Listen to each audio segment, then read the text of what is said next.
नमस्कार, आपके साथ मैं हूं साक्षी जोशी और आप देख रहे हैं कमाई का ठेका। अर्थव्यवस्था में शायद ही कोई दूसरा ऐसा फॉर्मूला हो जिसमें कई दिन तक बंद किसी फैक्ट्री, दुकान या इंडस्ट्री का ताला सिर्फ कुछ घंटों के लिए खुल जाए तो रुपए की जैसी बरसात होने लगे। लेकिन शराब के मामले में ऐसा ही है। ठेकों के ताले खुल गए तो सरकारों के खजाने भरने लगे। कोरोना काल में ठेकों पर बेहिसाब भीड़ दिखी तो ज्यादा कमाई के चक्कर में कोरोना टैक्स लगा दिया, लेकिन पीने वालों की भीड़ कम नहीं हुई। अब सरकारें ठेकों पर भीड़ को कंट्रोल करने के लिए बहुत मशक्कत कर रही हैं। आप सोच रहे होंगे कि जब संक्रमण फैलने का इतना खतरा है तो ठेके बंद क्यों नहीं कर देते। दरअसल जिसे हम और आप शराब का ठेका समझते हैं वो सरकारों की कमाई का ठेका है।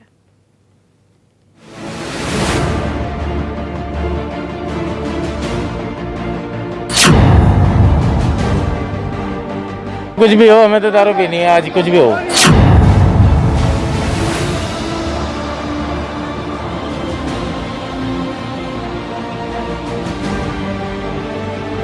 ठीक है, ब्लैक में लेने से तो अच्छा है, इनको दे देंगे। व्यवस्थित कौन करेगा दिल्ली में, मुझे बताइए पब्लिक को। उससे कोई टेंशन नहीं है, वो तो उन्होंने कहा कोरोना टैक्स है, कोई बात नहीं, देने को राजी हो रहे हैं सब।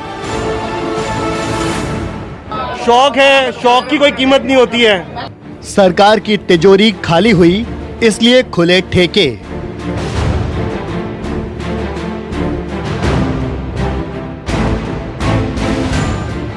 राजस्व की हैवी डोज चाहिए इसलिए खुली शराब की दुकानें।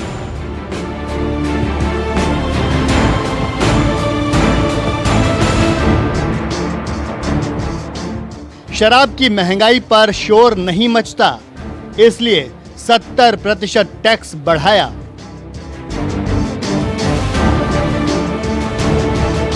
या तो कह दो कि बंद माने बंद, ये नहीं है कि अब 2.5 घंटे बच्चे बीवी को घर से छोड़ के, ठीक है अल्कोहलिक है, आदत है थोड़ी पीने की, सुबह जल्दी आ गए। हर घाटे की भरपाई शराब से होगी इसलिए ठेकों के ताले खोले।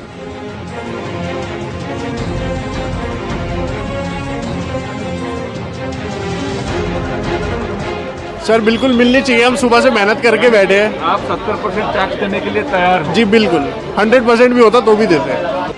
पेट्रोल पर 3%, डीजल पर 13% वैट बढ़ाया। शराब पर 70% कोरोना टैक्स।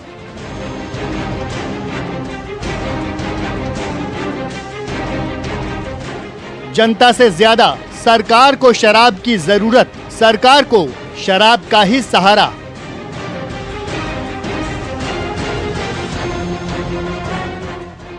आप लॉकडाउन में घरों में कैद हैं, लेकिन ठेकों पर ये लंबी लंबी लाइनें जरूर देख रहे होंगे। ये सब देखकर आप शराब पर लानत भेजिए, चाहे पीने वालों को कोसिए या फिर सरकार पर बातों ही बातों में गुस्सा निकालिए, लेकिन आपको ये समझना होगा कि शराब जनता से ज्यादा सरकारों की जरूरत है। अभी तक हमने जितनी भी केंद्र सरकार से गाइडलाइंस आई, अच्छी गाइडलाइंस आई, बहुत अच्छी गाइडलाइंस आई, हमने सबका पालन किया। लेकिन अब पूरे दिल्ली को रेड जोन में कर देने से दो बड़ी समस्याएं पैदा हो। एक तो जनता को बहुत तकलीफ है, जनता के रोजगार चले गए हैं, दुकानें बंद हैं, उससे व्यापारियों को बहुत ज्यादा तकलीफ है, इंडस्ट्री बंद है और बहुत सारी नौकरियां जा रही हैं, लोग दिल्ली छोड़ छोड़ के चले जाएंगे। अब इससे पूरी अर्थव्यवस्था गड़बड़ा गई है और बहुत ज्यादा दिन हम इसको बर्दाश्त नहीं कर पाएंगे। जब सख्त लॉकडाउन में जरूरी चीजों की सीमित दुकानों के साथ लोगों ने 40 दिन आराम से काट लिए, किसी ने ठेकों को खोलने के लिए सरकार को चिट्ठी नहीं भेजी, प्रदर्शन नहीं किए, शोर नहीं मचाया, फिर सरकार ने खुद ही ऐसा फैसला क्यों ले लिया जिसकी वजह से लॉकडाउन के तमाम नियम ठेकों की लाइनों में रौंदे जाने लगे। सुबह से जो ये कतार है वो कम होने का नाम नहीं ले रही है। यहाँ पे सोशल डिस्टेंसिंग का पालन करवाने के लिए जो वाइन शॉप के मालिक हैं इन्होंने बहुत सारे लोगों को तैनात किया। इसके अलावा एक्साइज के ऑफिसर खुद यहाँ पर आए हुए हैं। यहाँ पर लोग खरीद के आ रहे हैं। भाई साहब कितने दिनों बाद आपको कुछ मिला? 1.5 महीने के बाद में। 1.5 महीने के बाद मिला। तो अपने लिए ही ले जा रहे हैं कि दोस्तों? अपने लिए ले जा रहे हैं। तो आप देख सकते हैं कि किस तरह से लोग गाड़ियों से आ रहे हैं। इसके अलावा बहुत दूर दूर से आ रहे हैं खरीदारी करने के लिए और करीब करीब 10 से 15 वॉलंटियर लगाया गया है यहाँ पे कि किसी प्रकार का कोई गड़बड़ी ना हो, कोई सोशल डिस्टेंसिंग का हर कोई पालन करे, इसके लिए वॉलंटियर भी लगाया गया है। एक्साइज के ऑफिसर खुद यहाँ पर देख रेख कर रहे हैं ताकि किसी प्रकार की कोई गड़बड़ी नहीं हो, और सुबह से लोग लाइन लगा रहे हैं। शराब के ठेकों पर बेहिसाब भीड़ देखकर अगर आप कोरोना के संक्रमण फैलने के खतरे का गुणा भाग करने में लगे हैं तो जरा ध्यान दीजिए, सरकार ने इसी भीड़ में राजस्व का बढ़ता सुरूर देख लिया है। तभी तो ठेकों पर दम तोड़ती सोशल डिस्टेंसिंग को लगभग नजरअंदाज करते हुए 70% कोरोना टैक्स लगा दिया है। ठेकों पर जुटी जिस भीड़ को टीवी पर देखकर आप घबरा रहे हैं, दरअसल सरकार कोरोना काल में राजस्व के लिए इसी भीड़ के भरोसे है। ठेके खोलने और शराब पर कोरोना टैक्स के मायने समझिए। सबसे पहले बात दिल्ली की। 3 मई को दिल्ली के 850 में से 150 ठेके खोले गए। दिल्ली के कुल राजस्व में शराब से बिक्री का हिस्सा 14.1% है। शराब ठेके बंद होने से रोज 15 करोड़ से ज्यादा का नुकसान होता है। 40 दिन ठेके बंद होने से सरकार को 645 करोड़ का नुकसान हुआ। 40 दिन ठेका बंदी से हुए नुकसान की भरपाई टैक्स बढ़ाकर होगी। ठेके बंद होने से हर महीने 500 करोड़ से ज्यादा का नुकसान हुआ। 2020-2021 में शराब से 6,279 करोड़ रुपए कमाने का लक्ष्य रखा गया है। राजस्व तेजी से बढ़ाने के लिए शराब पर 70% कोरोना फीस लगाई।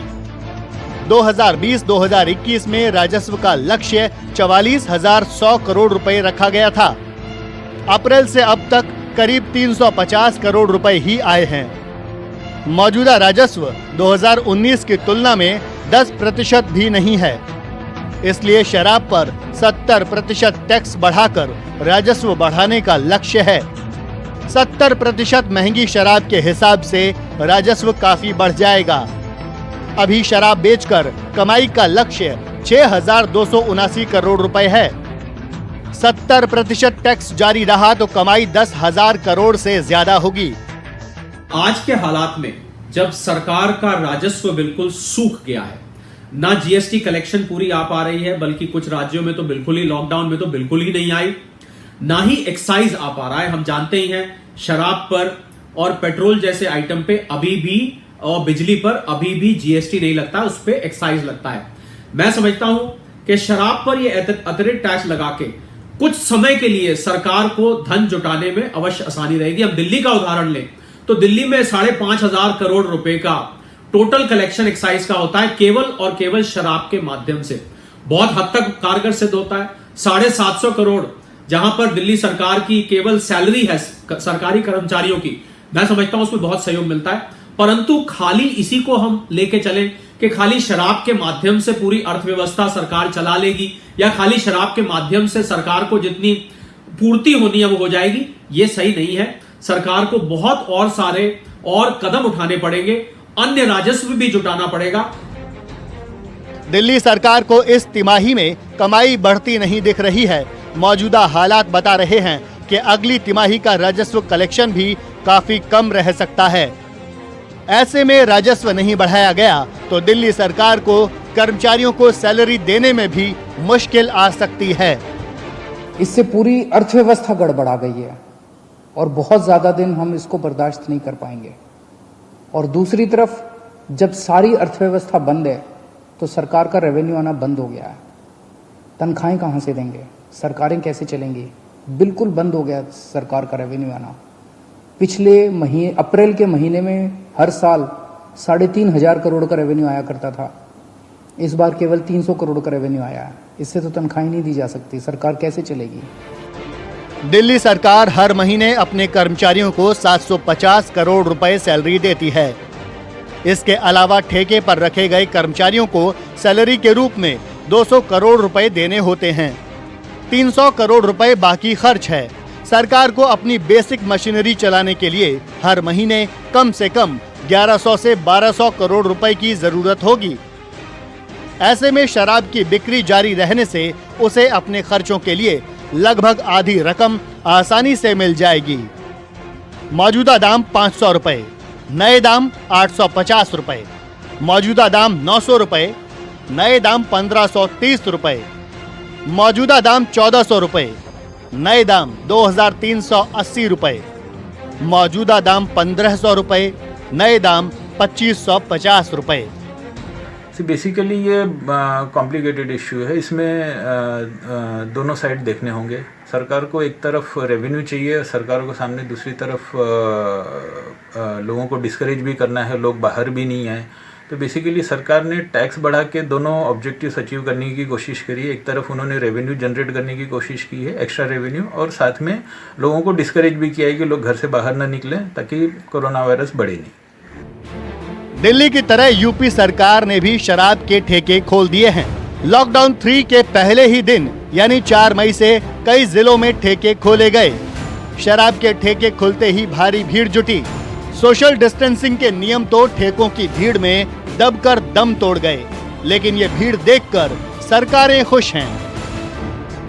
एक ही दिन में 100 करोड़ रुपए से ज्यादा कमाई हुई।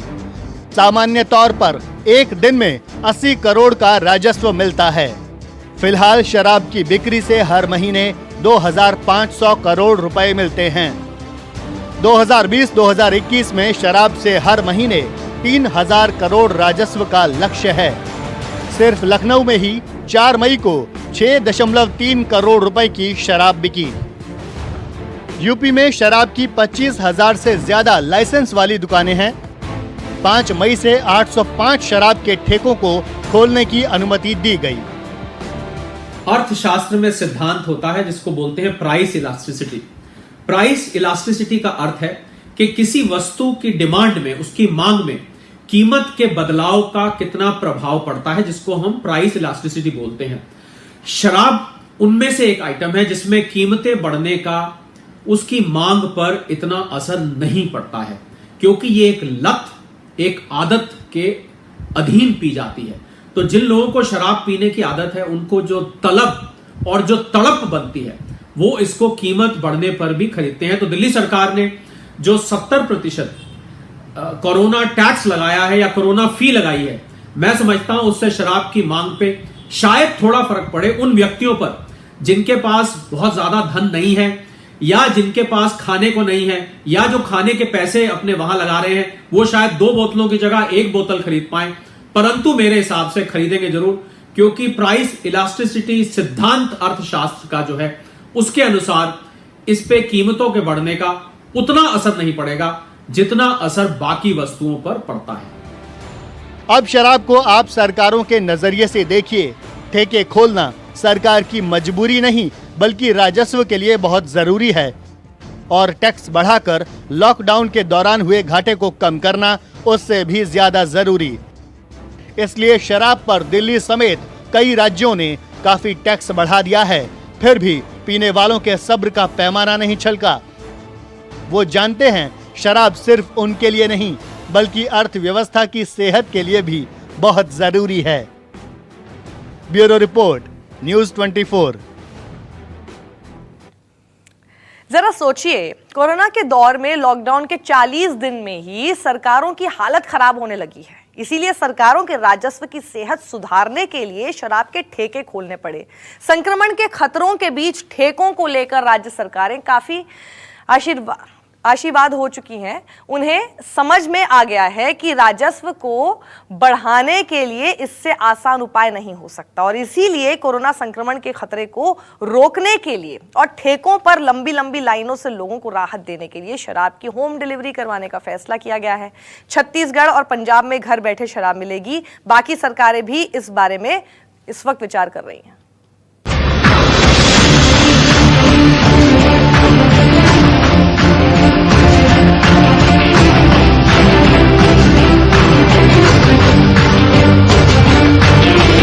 जीने के लिए शराब जरूरी तो नहीं है, लेकिन ये भीड़ देखकर आपको ये एहसास जरूर हो जाएगा कि अगर ये जरूरी नहीं तो ये जरूरी से कम भी नहीं है।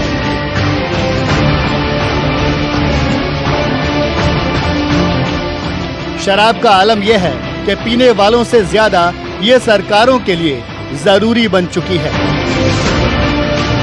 अगर ऐसा नहीं होता तो लॉकडाउन में पहली बार देश के राज्यों में सिर्फ ठेकों के बाहर इतने बड़े पैमाने पर भीड़ नजर नहीं आती।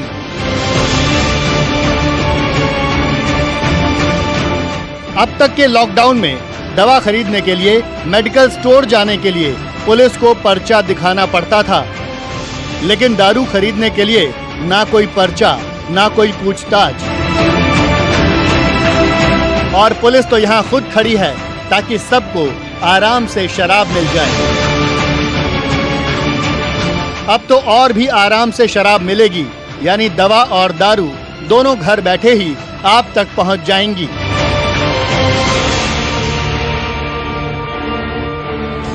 छत्तीसगढ़ सरकार ने 4 मई को तीसरे लॉकडाउन के पहले ही दिन शराब के ठेके खोल दिए। ठेकों पर इतनी भीड़ जुटी कि सरकार को पहली बार शराब की होम डिलीवरी का फैसला लेना पड़ा। छत्तीसगढ़ में 5 लीटर शराब आपको घर पर ही डिलीवर कर दी जाएगी।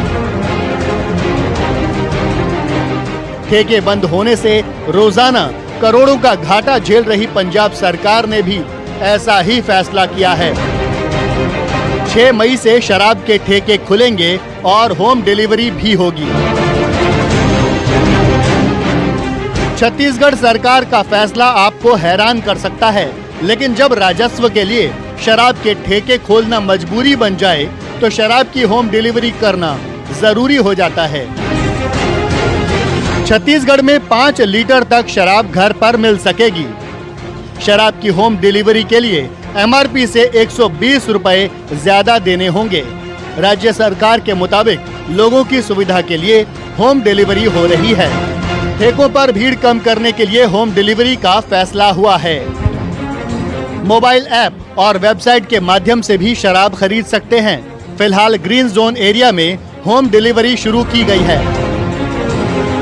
एक ग्राहक एक बार में 5 लीटर तक शराब ऑनलाइन ऑर्डर कर सकता है।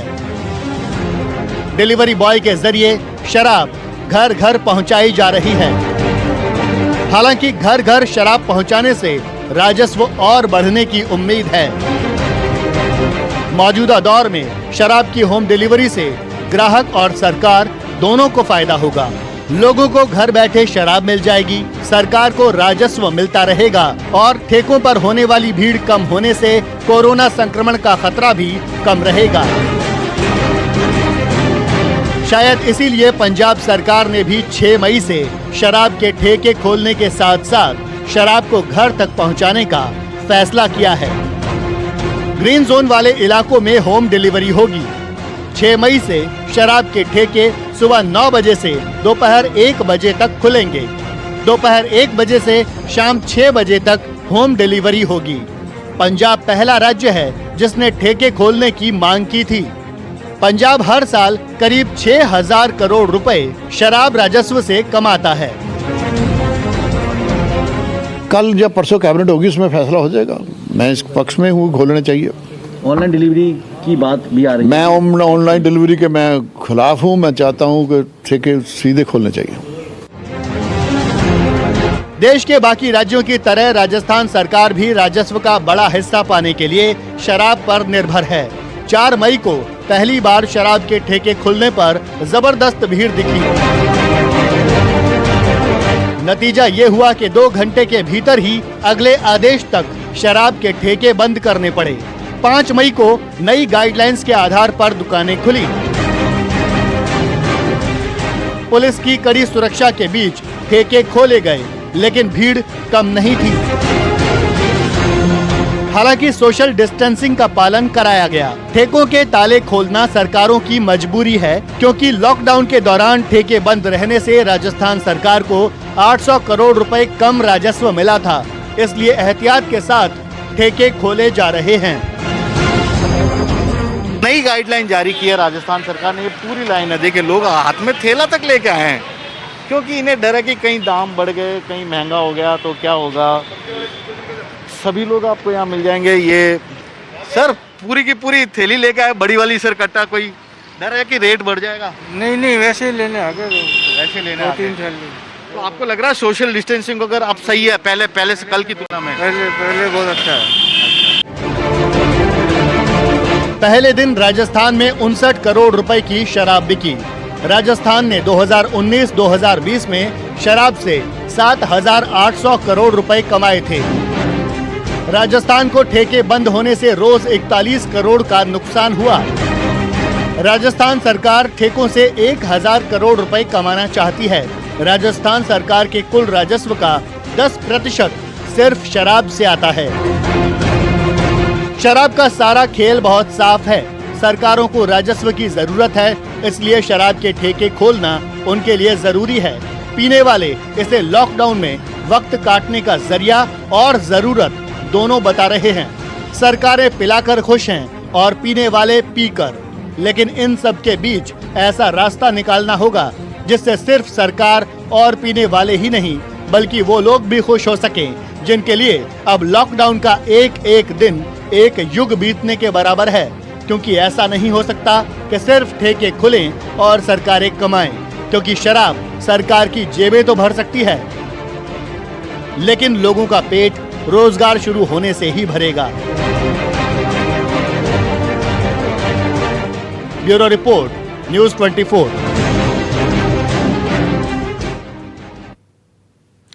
यहाँ रुकेंगे छोटे से ब्रेक के लिए, लेकिन जल्द लौटेंगे, कहीं मत जाइएगा।